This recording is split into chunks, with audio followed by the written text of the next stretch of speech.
week during the South Carolina State FAMU game. Number one, I was fortunate enough to be at that game. Number two, I was just blown back by the performance that I've seen from one player in particular, and that is BJ Davis. When we talk about Aubrey Miller and him being one of the best linebackers in the FCS, that's well deserved. But I think it's time that we start giving that same amount of recognition to BJ Davis of South Carolina State, because his performance, which, he's been doing this for a while now, but he never really gets that shine, right? But his performance last week just solidified it for me. Picture this. You're down 20-0 in the fourth quarter. You haven't scored. Nothing's looking right. It's looking like you're going to leave this game losing by 20. All of a sudden, Jeremy Musa drops back the pass for FAMU. He throws the ball, and out of nowhere comes BJ Davis, midair, making a great catch and then trying to return it for a touchdown. Of course, he gets stopped, but he provided the spark.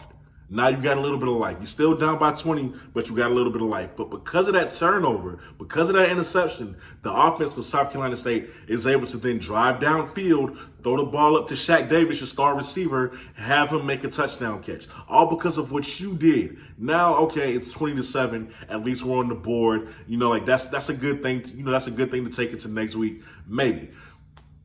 And then on the very next possession, BJ Davis intercepts another pass, and that one was more acrobatic because he was juggling the ball in the air. But he intercepts another pass, back-to-back interceptions that he provided for his team. And after that first one, it was great. We were like, okay, this is really good. We're glad that you guys got on the board. Shout out to BJ.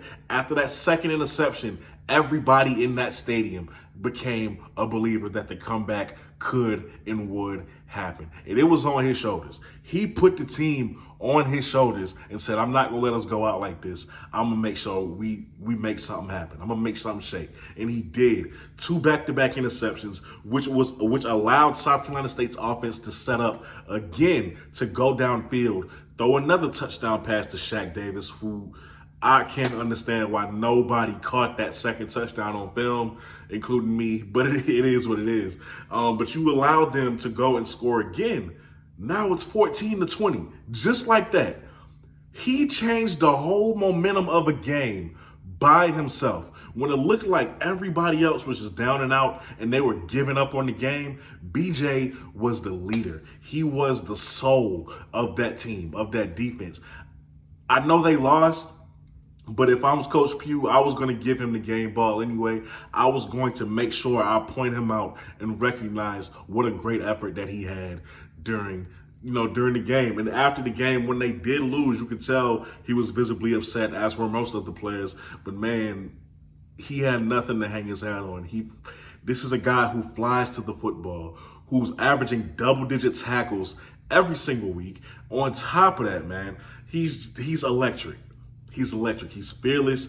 He's pretty intimidating when you look at him on the field. And man, BJ Davis deserves his flowers. That's all this video is just to say. He deserves his flowers.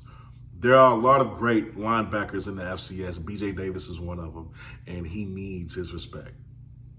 I'm demanding that he get it. This is no bias. I am from South Carolina. I do root for South Carolina State, but this is no bias intended, I promise you. BJ Davis is just that good, and he needs his recognition. I think that last game against FAMU proved to the nation, to everybody watching, that he's a legitimate NFL talent. And this is nothing new for South Carolina State and that program. They have a lot of NFL talent on that roster. They put out Javon Hargrave. They put out Darius Leonard, Jacoby Durant, Moore, who's already in the NFL. Next up will be Shaq Davis. It will be Jablonski Green. Kendra Flowers is going to get his shot. And of course, it's going to be BJ Davis and probably more. But with that being said, man, you're watching the BlitzCity Podcast. I'm your host, Kobe Orr, and I'm out. Peace.